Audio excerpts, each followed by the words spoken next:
Muddy Waters, born McKinley Morganfield on April 4, 1913, in Rolling Fork, Mississippi, was more than just a musician. He was a revolutionary force who transformed the blues and shaped the sound of modern popular music. Raised on the Stovall Plantation near Clarksdale, Mississippi, Muddy grew up immersed in the rich traditions of Delta blues. His grandmother nicknamed him Muddy because of his love for playing in the muddy waters of the Mississippi River, a name that would follow him into legend. From an early age, Muddy was drawn to music, learning guitar and harmonica by listening to legends like Son House and Robert Johnson. By the time he was a teenager, he was performing at local gatherings and juke joints, developing a style rooted in the raw emotion and storytelling of the Delta blues.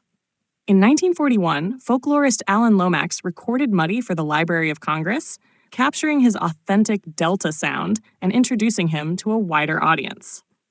These recordings marked the beginning of a career that would soon redefine the blues. In 1943, Muddy moved to Chicago, seeking better opportunities and following the migration of African Americans from the rural South to urban centers. There, he plugged in his guitar and began experimenting with amplification.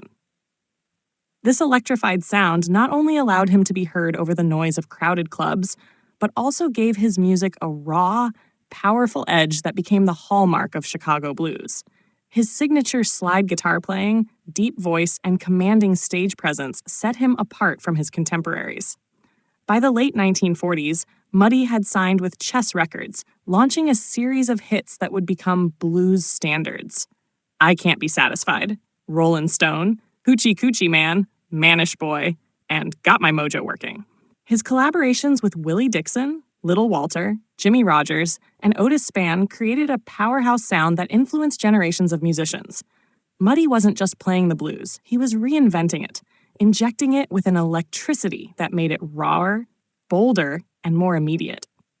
Muddy Waters' influence stretched far beyond the blues world. His music laid the foundation for rock and roll, directly inspiring artists like Chuck Berry, Bo Diddley, and Elvis Presley.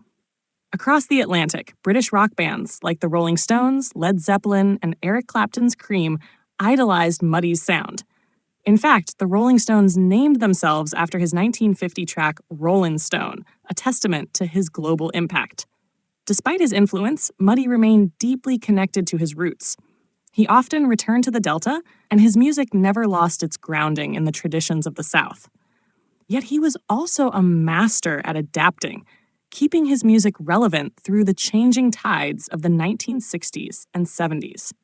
His performance at the Newport Jazz Festival in 1960 introduced him to a new generation, and his late career collaborations with younger musicians kept him in the spotlight. Muddy's contributions were recognized with multiple Grammy Awards, induction into the Rock and Roll Hall of Fame, and a lifetime of accolades. But beyond the awards, his true legacy lies in the countless artists he inspired and the enduring vitality of his recordings.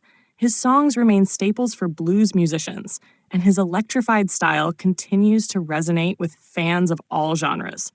On April 30th, 1983, Muddy Waters passed away in Westmont, Illinois, at the age of 70.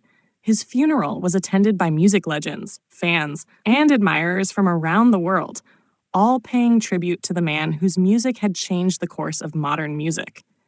Today, his influence is woven into the DNA of blues, rock, and beyond. Every searing guitar solo, every gritty vocal, and every raw, heartfelt lyric in popular music owes something to the legacy of Muddy Waters. He took the Delta blues out of the juke joints, plugged it into an amplifier, and sent it roaring into the future.